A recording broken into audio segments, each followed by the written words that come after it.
मुसलमानों ने अपने इस अजीमुश्शान मुल्क में कभी भी अपने वर्चस्व की लड़ाई नहीं लड़ी है, बल्कि आज़ाद हिंदुस्तान की तारीख इस बात की गवाह है कि हमने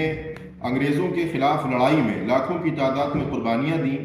और जब मुल्क आज़ाद हुआ तो अपने हमवतनों पर भरोसा करके सियादत और क़ियादत के मैदान पर न सिर्फ उन पर भरोसा किया बल्कि उनकी क़ियादत में ज़िंदगी गुजारी है। लिहाजा ये बात बिल्कुल वाज़ेह तौर पर सही नहीं है कि मुसलमानों को अपने वर्चस्व की लड़ाई छोड़ देनी चाहिए।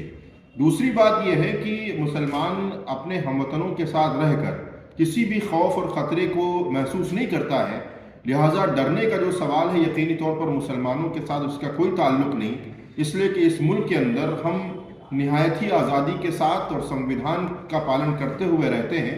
और अपने हमवतनों पर हमें पूरा भरोसा है और हम उनके साथ मिलकर इस मुल्क की तामीर और तरक्की में योगदान भी देते हैं। लिहाजा मोहन भागवत साहब ने ये जो बयान दिया है हम इसका इस्तकबाल करते हैं और इसकी वजाहत भी करते हैं कि मुसलमान इस मुल्क के अंदर दूसरे हमवतनों के साथ मिलकर खुशी के साथ मसरत के साथ रहता है, न उसे कोई डर है, न खौफ है और न वो अपने वर्चस्व की लड़ाई लड़ता है। आरएसएस प्रमुख मोहन भागवत जी का बयान एक अच्छा बयान है, जिसमें उन्होंने हिंदुस्तान के मुसलमानों को एक उम्मीद की किरण दिखाई है और जो वर्चस्व की बात कही है उसमें हिंदुस्तान का कोई भी मुसलमान अपने पुराने वर्चस्व उससे कोई भी ताल्लुक़ का इजहार नहीं करना चाहता। हमारे लिए बाबर, औरंगज़ेब, अकबर, जहांगीर या वो लोग जिन्होंने मुग़लों ने हिंदुस्तान पर राज किया,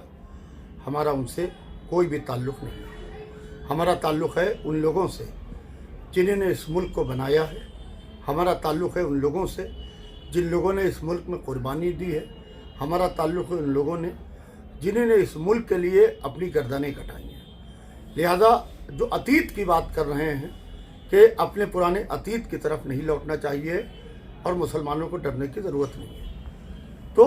जो लोग अगर से अकबर या औरंगज़ेब या बाबर को अपना आदर्श मान रहे हैं और वो उनकी मदोसना कर रहे हैं तो उनको कम से कम उनके पास अपने गुप्तचर विभाग है, ये देखना चाहिए है कि ये हमारे यहाँ कौन लोग ऐसे हैं जो कर रहे हैं। मेरे ख्याल से तो कोई भी मुसलमान ऐसा नहीं है जो औरंगज़ेब को अपना आदर्श माने,